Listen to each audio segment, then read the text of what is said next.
Hello, I'm Dilek Tuna. You're watching Daybreak on A News. Let's see the headlines. The Middle East crisis is escalating, driving oil prices above $100 a barrel as the U.S. Iran conflict intensifies.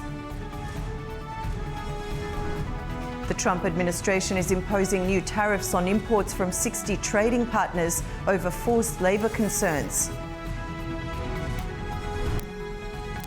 Wildfires across Europe have forced tens of thousands of people to evacuate.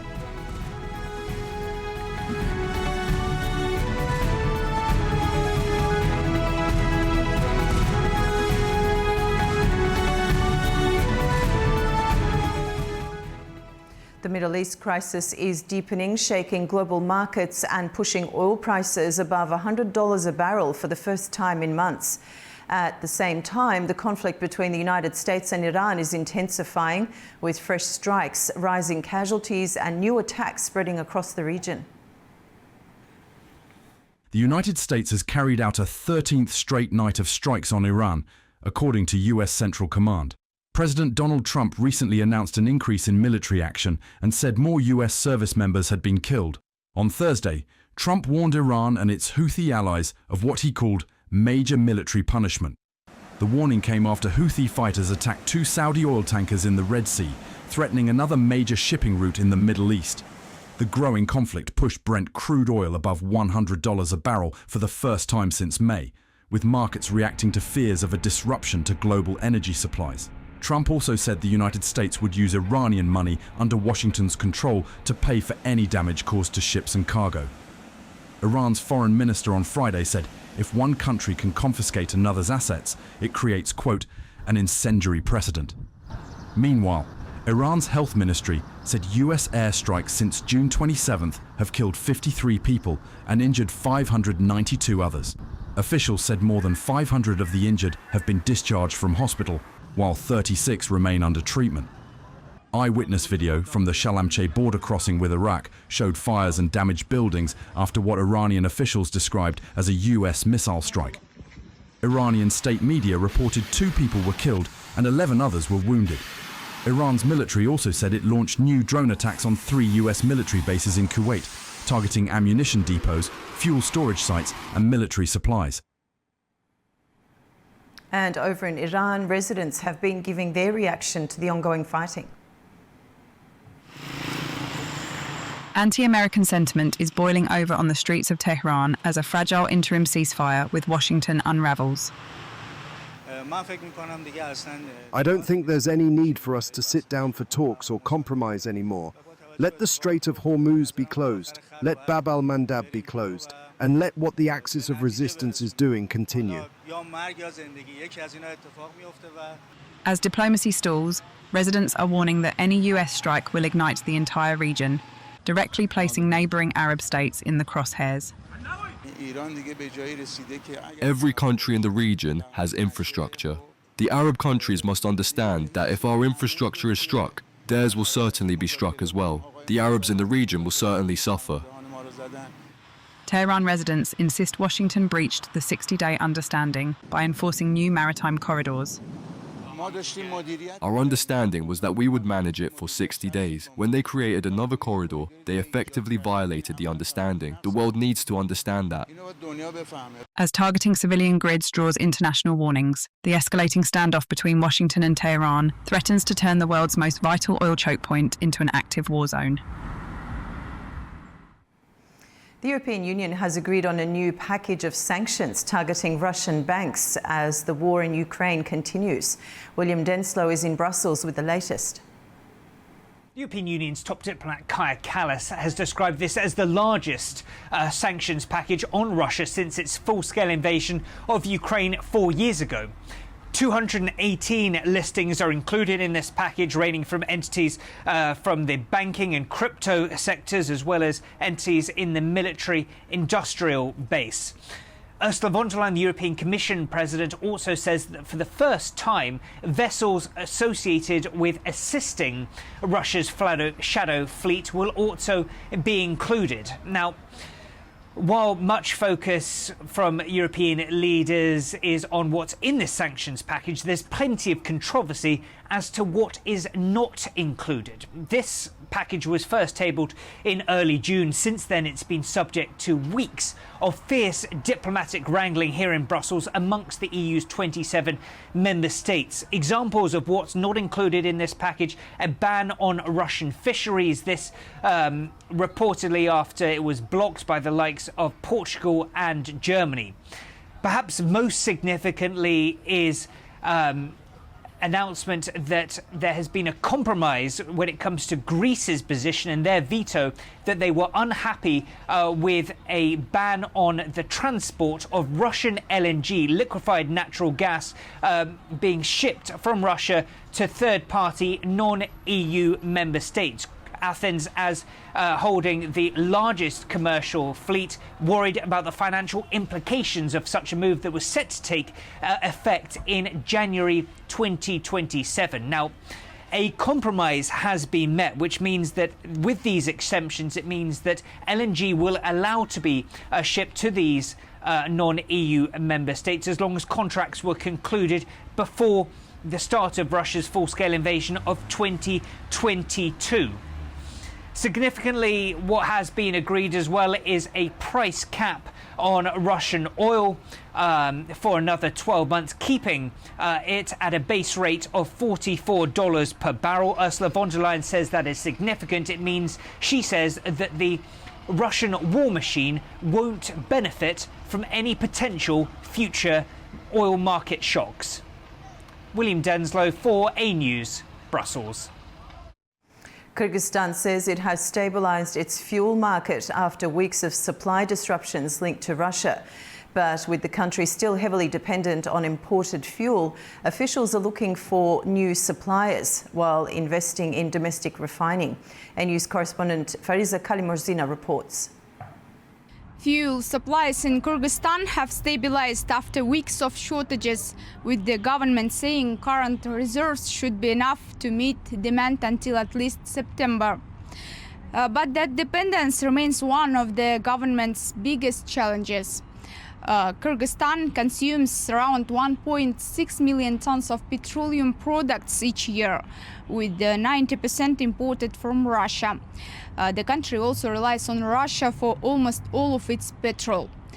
When supplies from Russia slowed, the fuel reserves fell to critical levels, enough for just 2 to 3 weeks, according to First Deputy Prime Minister Daniar Amangaldiyev. The market has since stabilized, and the government is now working to build strategic reserves covering at least 2.5 months.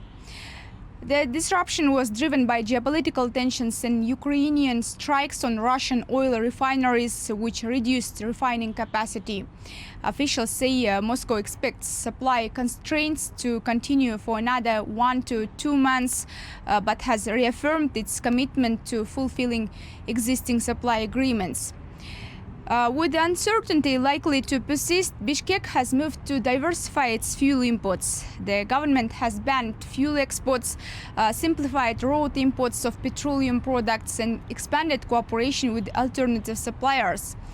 The first shipments have already arrived from Belarus and China. Negotiations with Uzbekistan are ongoing, while Kazakhstan has agreed to supply fuel oil. Imports from China are expected to increase next year. But Bishkek is also betting on domestic production. A $25 million mini refinery is now under construction. With an annual capacity of 450,000 tons, it will produce K5 and K6 standard petrol and diesel, along with the bitumen and motor oils. The first phase is expected to be completed in autumn 2026, helping reduce the country's dependence on imported fuel. Fariza Kalimorzina, Almaty, A News. The European Union has formally agreed on its 21st sanctions package against Russia. The measures include new restrictions against 94 financial institutions, with 33 additional Russian banks to be disconnected from the SWIFT international payment system. The Moscow Stock Exchange has also been sanctioned, whilst cryptocurrency operators accused of facilitating the circumvention of existing restrictions have been targeted. The package further extends pressure on Russia's energy sector and freezes the price cap on Russian crude oil at $44.10 per barrel for another year. Yet, after 21 rounds of sanctions, the central question remains whether the latest measures can materially alter Moscow's economic or strategic calculations. Joining me now is Mr. Nurbolat. Welcome to the program. Good morning. Now, this is now the EU's 21st sanctions package against Russia. After so many successive rounds of restrictions, can this package genuinely change anything, either economically or on the battlefield? I think the first pressure will impact definitely on the economic side, because since the last 4 years, Central Asian countries already had been able to establish economic condition. Also, we had been able to establish alternative routes. So the sanctions, Russian economy also was able to create somehow alternative way against the Western sanctions. But this time, the 21st round of sanctions is a serious one, in particular blocking the SWIFT payment system and many other economic aspects. So in that case, Central Asian countries, for Kazakhstan, it definitely giving a new intense to find alternative economic relations to make diversification with the other economic partners. So therefore, I think this time economic sanctions definitely will increase to come to the diplomatic roundtable to discuss not on the battlefield or not on the economic sanctions, but at the diplomatic level to find common solution, in particular between European Union, Russia, and the Ukraine.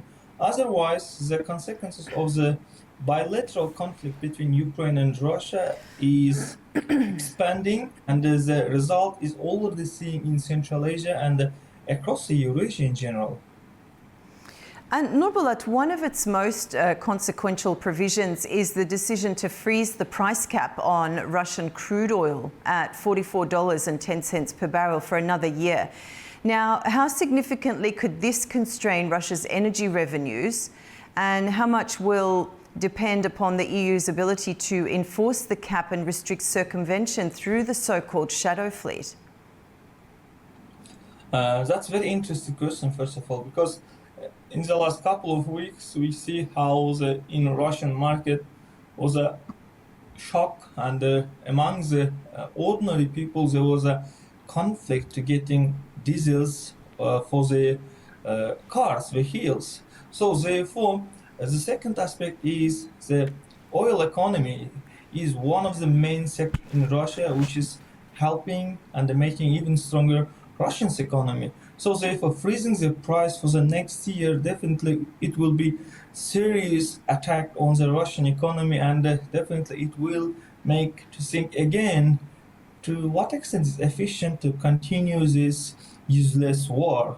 Otherwise, day by day, the price of the war is getting very expensive, and for long term, it should change the political vision of the Russian decision makers.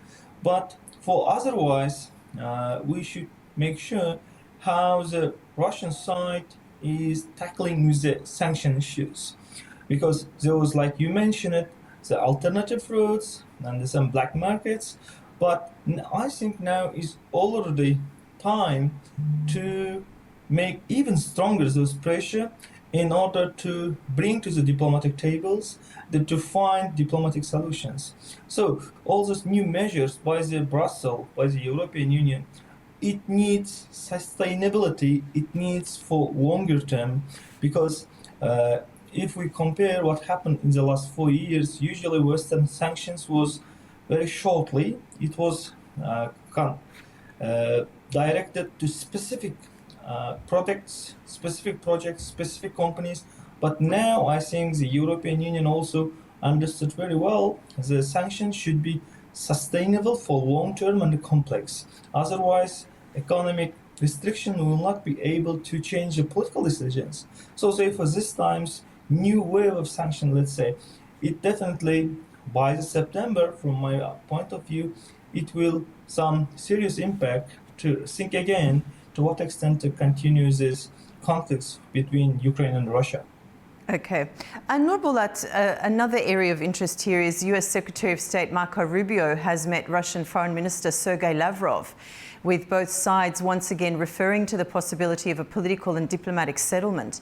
Now, could renewed direct contact between Washington and Moscow change the present dynamics of the war, or are the respective positions still too far apart for such engagement to produce substantive results? Well, this week's meetings between Rubio and Lavrov in Asia, let's say, which has lasted just for less than half an hour, around 30 minutes, it shows it's already Chinese and American view are getting away, getting separated. If we compare what happened years ago, the meeting in United States, the visit of Vladimir Putin to USA, now is totally different. Now I think USA and China got some common vision regarding the conflicts. So therefore this time United States is more inclined to the European Union approach on tackling the European-Russian issues rather than finding a common solutions. But Sergei Lavrov's comments after this meeting with the State Secretary, with Mark Rubio, it shows it's already for the US and Russia's relations is becoming hard to find an agreement. I think for Moscow it would be even easier if they made a common solution last year. But for now, the situation is different. The economic situation is also, but the Western countries, in particular European Union, regarding the Ukrainian issues, are integrated even stronger comparing with the last 12 months. So therefore now the White House is thinking again how it will consider the America's interest on the Russian-Ukrainian conflict. Okay, and Nurbulat, President Zelensky has also called for a trilateral meeting involving Ukrainian, Russian and American representatives to take place before autumn. What would be the political import of such a format, and could it produce anything concrete beyond maintaining diplomatic contact? I think that's already one of the first outcomes of those economic pressures, because in the last 2 months, Ukrainian drones worked very successfully. They still sending their drones on particular economic, strategic sectors. So this pressures is making even harder within the Russian society. So therefore, so-called Zelensky approach before the autumn meeting, trilateral meetings, I think this is possible, but the main point is not just to meet and to show to the world how the situation is continuing, but the real results. As far as we know, the official Moscow several times repeated that they will meet only when they have common solution, when they are ready to sign to the agreement. But I think trilateral agreement may be possible until autumn, not first, not presidential level, but at least the first at the prime minister or the ministerial levels in order to discuss the further agreements. But what I see for now, comparing the last 5 years, the best way and one of the safest and the most efficient way to tackling this conflict is economic pressure. Economic pressure should be complex and sustainable and timely, covering all the aspects, not only the strategic aspects, but the economic and social and ideological aspects. So in that turn, the Zelensky announcement, the possibility of the trilateral meeting is highly possible, at least to find common vision to this ongoing conflict. Okay. Nurbulat Nishambayev, PhD from Turan University, thank you so much for joining us this morning and for your analysis. Thank you so much for having me. Over to a short break now. When we return, we'll discuss the rest of the global stories.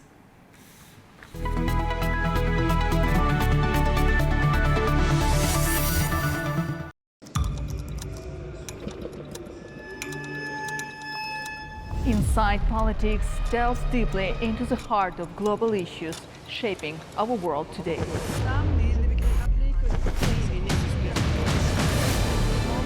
join me for your go-to source of political analysis from across the region and beyond.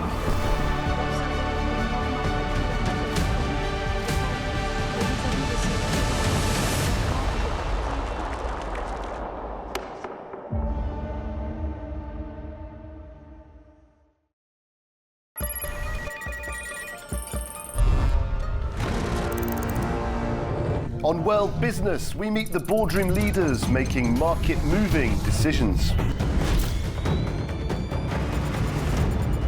And find out how leaders are dealing with continuous technological disruption.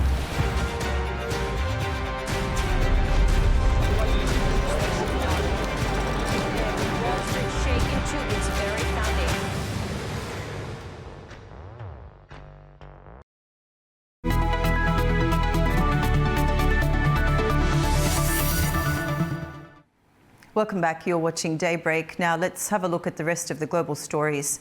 The US is imposing new tariffs on dozens of trade partners, pointing to concerns over forced labour.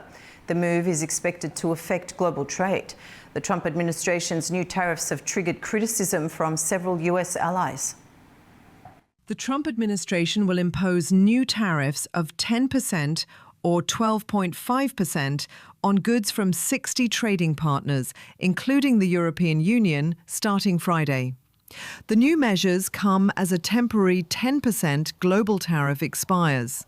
The White House says the measure targets countries it believes have not done enough to stop goods made with forced labour from entering global supply chains.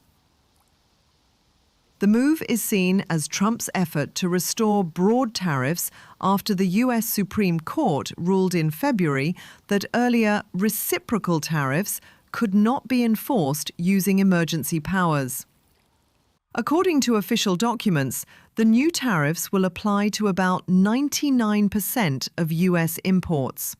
However, several products, including oil and gas, fertilizer, and some food items, are exempt. The announcement prompted swift reactions from several countries. Australia and Brazil described the tariffs as unjustified and said they would seek to have the measures removed. Look, can I say how disappointed we are in the decision of the United States Trade Representative to increase tariffs on some Australian products going into the United States. We do not believe it was justified. We believe that amongst all of the countries in the world, Australia does take the issue of slavery, modern slavery, seriously, and will continue to do that. Canada also criticised the move. Prime Minister Mark Carney said his government would continue negotiations with Washington. Yes, we are intensifying our negotiations with the United States in pursuit of a comprehensive agreement that addresses all tariff-related sectors. In all circumstances, irrespective of the outcome of those negotiations, Canada will do whatever it takes to build our strength at home and to support Canadian families, workers, our farmers, our businesses. Norway also objected to the tariffs. Foreign Minister Espen Barth Eide said there was no basis for tariffs on Norwegian goods, arguing that Norway already has strict rules to prevent products from being made with forced labour. The UK government has announced a significant change to its plans for the prison system following growing political and public scrutiny. Zainab Farzadeh reports. Prime Minister Andy Burnham has announced an immediate pause to the government's planned early prisoner release scheme in England and Wales, saying no prisoners will be released under the policy until an urgent review has been completed. The scheme had been due to come into force in September as part of efforts to tackle overcrowding in prisons. It would have allowed some offenders to leave prison earlier than under the current rules. But the policy came under intense scrutiny after it emerged that two of the men convicted over the death of PC Andrew Harper could become eligible for early release. Harper, a 28-year-old Thames Valley police officer, was killed in August 2019 after becoming caught in a tow rope attached to a fleeing vehicle while responding to a reported quad bike theft in Berkshire. 3 teenagers were later jailed over his death. His widow, Lisa Harper, said the possibility of the man being released early was unthinkable and urged the government to reverse the policy. In a statement, Burnham said that keeping the public safe would always be his top priority and that the government would not proceed until it had done everything possible to minimize any risk. The new Justice Secretary, Alex Norris, has defended the decision to pause the plans, saying it is right to listen to victims and survivors before moving forward. He confirmed that around 700 prisoners had been expected to benefit from the scheme when it launched in September, but those releases will now not go ahead. However, Norris declined to say how the government now intends to ease severe pressure on prisons while the review is underway. He instead blamed the previous Conservative government for the current overcrowding crisis and said ministers are continuing to expand prison capacity. The announcement has also sparked political debate beyond England and Wales. In Scotland, First Minister John Swinney refused to rule out early releases north of the border, saying the Scottish government is still consulting on ways to address overcrowded prisons while balancing public safety. Zainab Farizadeh, A News, Manchester, United Kingdom. President Volodymyr Zelensky said a new trilateral meeting involving Ukraine, Russia and the United States should take place before autumn. During a joint news conference with Irish Prime Minister in Kyiv, he said the proposals had been discussed with U.S. Special Envoy Steve Witkoff and Jared Kushner.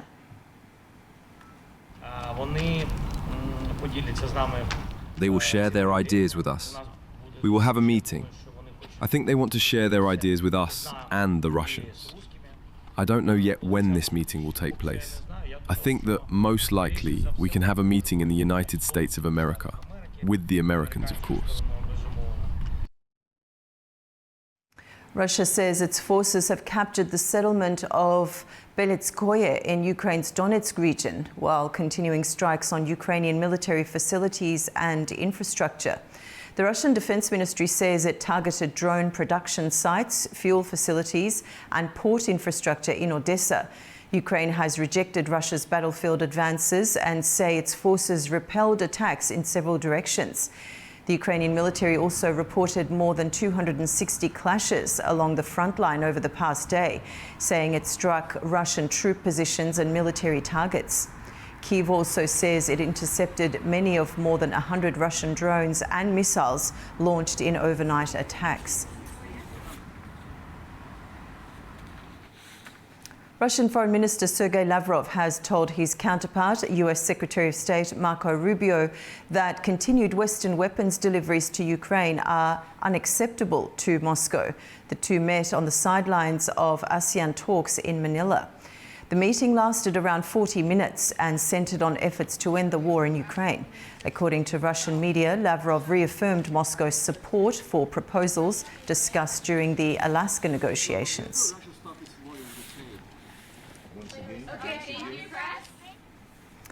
Europe is facing a worsening wildfire crisis. 3 successive heat waves have fueled fires across France, Spain and other parts of the continent. Thousands of people have been evacuated and vast areas of land have been destroyed. Here's more.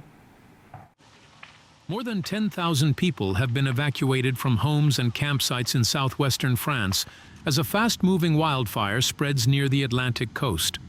So far this year, 44,000 hectares have burned in France, more than 4 times the size of the capital, Paris. The latest fire is spreading faster than expected, but authorities say no injuries have been reported. We see it on the news, we hear about it. But now it's happening here. And yeah, it's impressive actually. It's totally apocalyptic. And we're thinking it's really right at our doorstep. Well, I feel bad when I see my town destroyed like this. It breaks my heart. Because it's such a pleasant place to live, seeing it go up in smoke is truly sad. But I hope that with all the firefighters we have around us, they'll help us get things back on track and that we'll be able to reclaim our town. The wildfire is threatening the popular Arcachon Bay area on the western coast, including the Lege Cap Ferret Peninsula, a major tourist destination. As firefighters work around the clock, officials have prepared contingency plans to evacuate the entire peninsula, by road and sea if necessary. Meanwhile, in Spain, more than 100,000 hectares have reportedly burned so far this year, with fires affecting several regions. High-speed rail services near Madrid have been temporarily disrupted. Scientists say climate change is intensifying heat and altering drought patterns, increasing the risk of wildfires. Countries including France, Romania, the Netherlands, Greece, Ireland, and the UK are facing severe water shortages and restrictions. 5 Palestinians have been killed in the latest Israeli military action in Gaza and separate incidents in the West Bank on Thursday, according to Palestinian officials and the Israeli military. Medics said 2 people died in an airstrike in northern Gaza, which Israel said targeted militants. In the West Bank, Israeli forces said 2 Palestinians were killed after an Israeli civilian was stabbed, while a third was shot following a separate attack that wounded an IDF personnel. Israel continues to carry out strikes against Hamas despite a ceasefire that has been in place since October. Greece is expected to approve plans for a $4 billion air defence system from Israel shortly. Athens says new drone technology will form the core of the deal. Using Israeli radar and missile technology, the plan is to create an anti-ballistic and anti-aircraft system named the Achilles Shield. The country's Security Council is also buying up to 40 new F-35 fighter jets from the US, along with frigates from France and Italy. Greece plans to spend around $32 billion on modernising its military over the next decade, saying the country has entered a new era.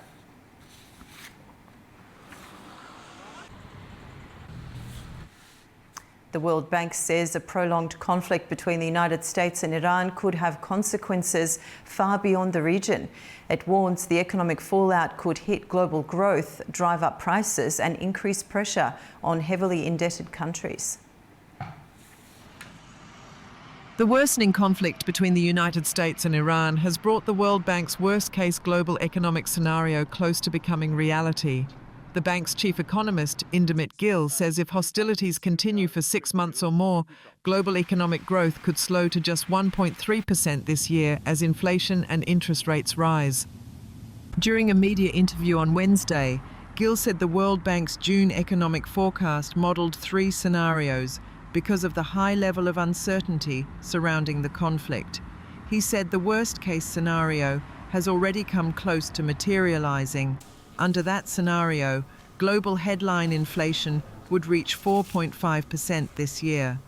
Gill also warned that damage to oil infrastructure in the Middle East could disrupt the transport of fertilizers, helium and sulfur, key inputs for agriculture. He said that could worsen food insecurity and trigger a chain reaction across the global economy. He added that once inflation accelerates, heavily indebted countries could face severe debt servicing problems within months. In its June Global Economic Prospects report, the World Bank forecast global growth would slow from 2.9% in 2025 to 2.5% in 2026.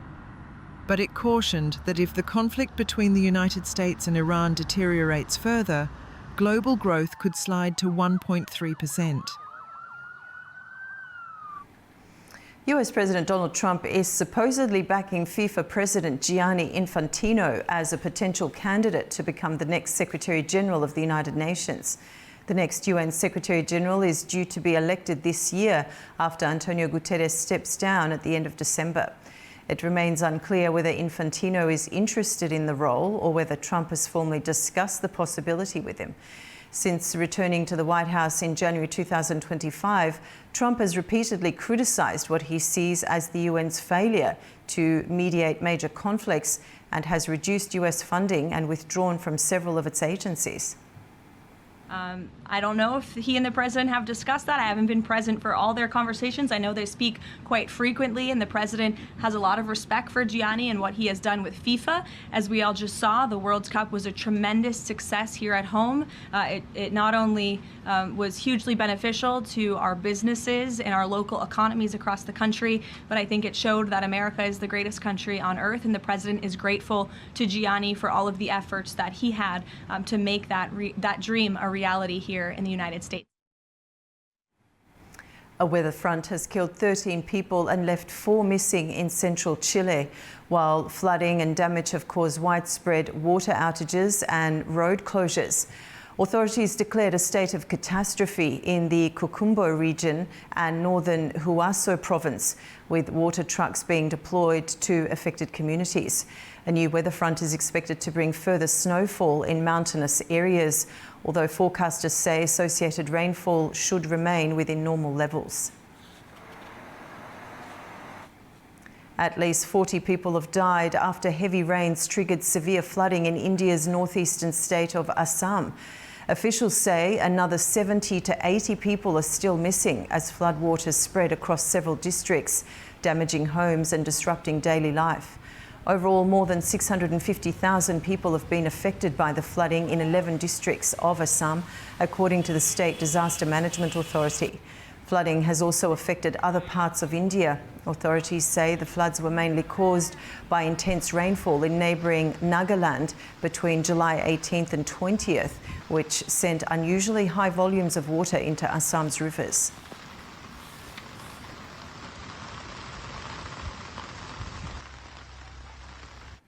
And staying in India, India's youth-led protest movement is set to hold talks with the government on Friday over a nationwide examination paper leak scandal. But organisers say demonstrations will continue despite the meeting. The announcement came after activist Sonam Wangchuk ended a 26-day hunger strike, saying he had reached an understanding aimed at preventing violence. Protesters in New Delhi are demanding the Education Minister's resignation over alleged medical entrance exam paper leaks, affecting around 2 million students. The movement has become the biggest youth challenge to Prime Minister Narendra Modi's government since 2014.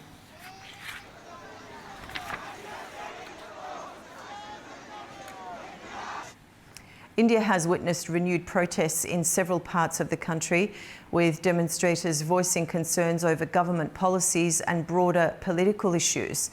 The unrest has once again placed the spotlight on the relationship between the government, opposition groups and civil society in the world's largest democracy.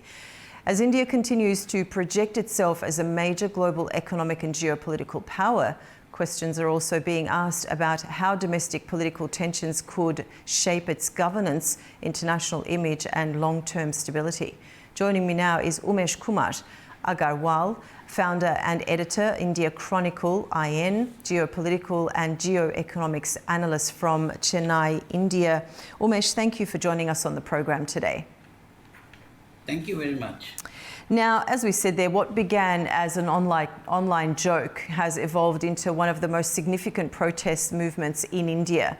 I'm looking for an overview here. So what's the cockroach movement? What has triggered it and how widespread are these protests? Basically, if you see, this was done by a Supreme Court judge remark, and he was mentioning about the lawyers, the fake lawyers who come out with fake activism. He mentioned that word. This word was taken back, and this movement got that support from the big tech in America. First of all, you have to understand India is a very complex country. And right now, what is happening right now, there are layers of the people are coming out on the street to express their anger. The movement started for actually resignation of Education Minister Dharmendra Pradhan, and also ensuring that irregularities in paper leak has to be curtailed. Right now, the Prime Minister has assured the country. Yesterday night, he has sent a televised address to everyone that strict measures will be undertaken to ensure that examinations will be conducted in free and fair manner. It will be digitally encrypted. It will be the CBT format.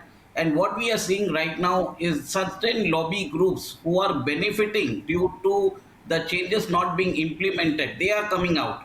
Also, one more thing I would like to say that the parliament is in session right now, and the government has recently introduced the FCRA bill, Foreign Contribution Regulation Act, in which the government aims to control the flow of funds to NGOs who might be influencing in the elections in India, who might be causing these organized protests in the view to ensure that India does not develop. It has always happened in the past, and certainly, if you see both the parliamentarians, in America, both the Republicans and Democrats have also stated that India should scrap this law. But I would like to say that America already has certain laws, which is like Foreign Agent Registration Act. It has its own act to control the inflow of money from abroad. So basically, this protests are politically motivated, and there are upcoming elections which are coming in. So political parties have joined this movement. They have hijacked this movement. And right now, all the issues and reservations of the students are being considered. And the cabinet meeting will happen today, later in the day, where Prime Minister has told that strict action will be taken, and assurances have come from the Prime Minister Modi himself. But this looks to be, for me, a larger game of political destabilization and ensuring a regime change, which has already happened in Nepal, Sri Lanka, Bangladesh, Pakistan, Ukraine, and the Arab Spring. What the West has to realize is that nobody has the right to interfere in the sovereignty of India. So India is largely a functioning democracy. It is the largest democracy in the world. There is an orderly transfer of power is happening.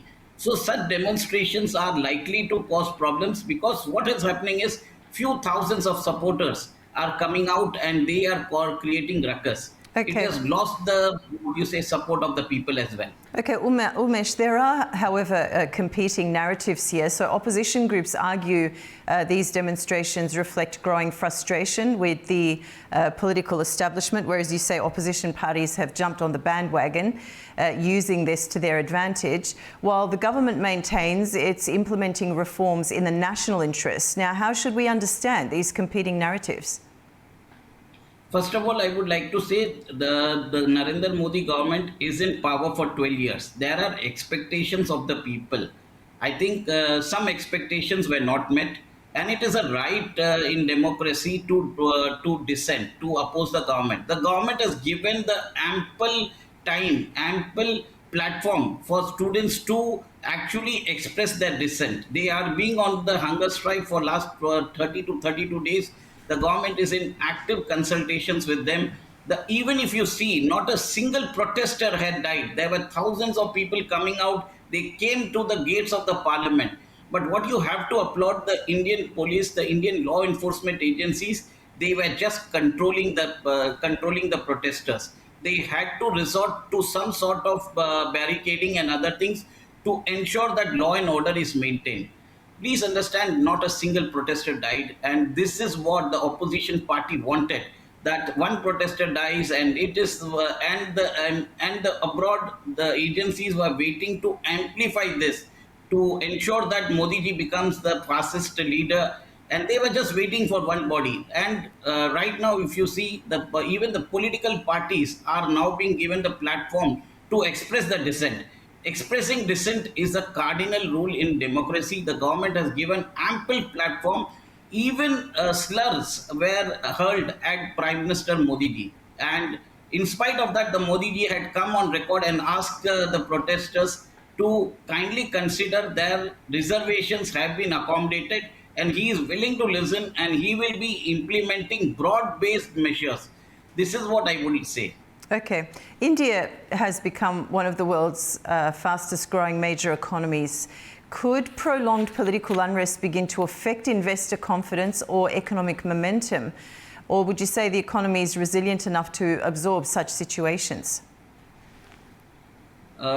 See, in 2020 also there were Shaheen Bagh protests. It was for around 3 to 4 months. Then we had the so-called farmers movement, which lasted to around 15 months. And these protests have been continuing since last 6 years. And we are adapted to all this type of movements, because what is happening is people in democracy have the right to express their dissent. The government is providing the platform. Please express your dissent. It is the pent-up accumulated anger and unfulfilled with expectations are being actually given a platform for them to demonstrate, to protest against the government.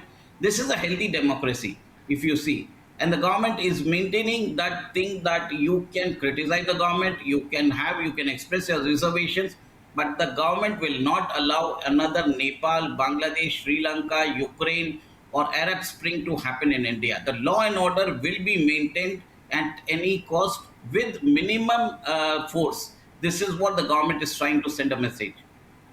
Okay, thank you so much for joining us on the program this morning, Umesh. It's been a pleasure talking to you. Same here. Thank you very much. We'll take a short break now, and when we return, we'll look at updates from the region. Stay with us.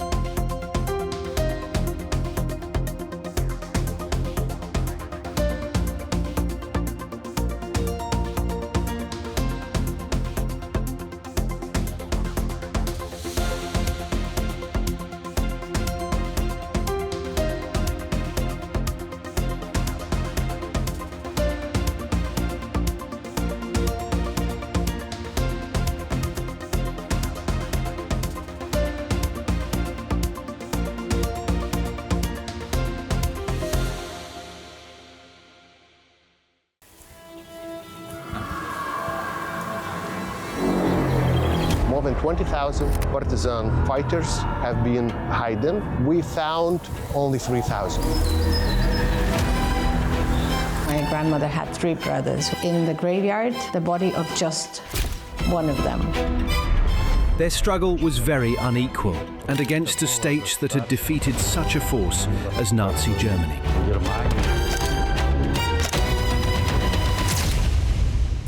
A lot of resistant fighters in the beginning of Soviet occupation actually would end up here, if not killed somewhere in the woods.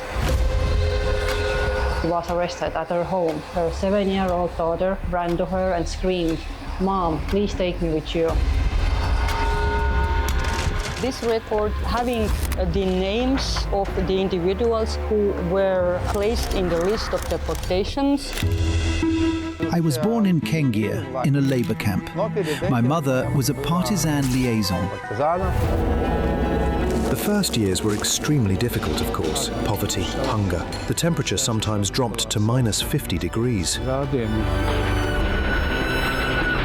The train stations, like the one behind me, once said goodbyes to thousands of people carried from across the Baltic states toward Siberia.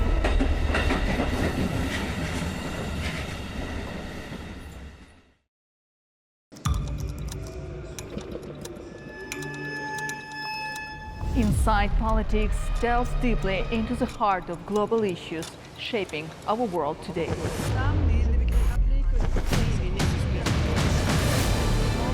Join me for your go-to source of political analysis from across the region and beyond.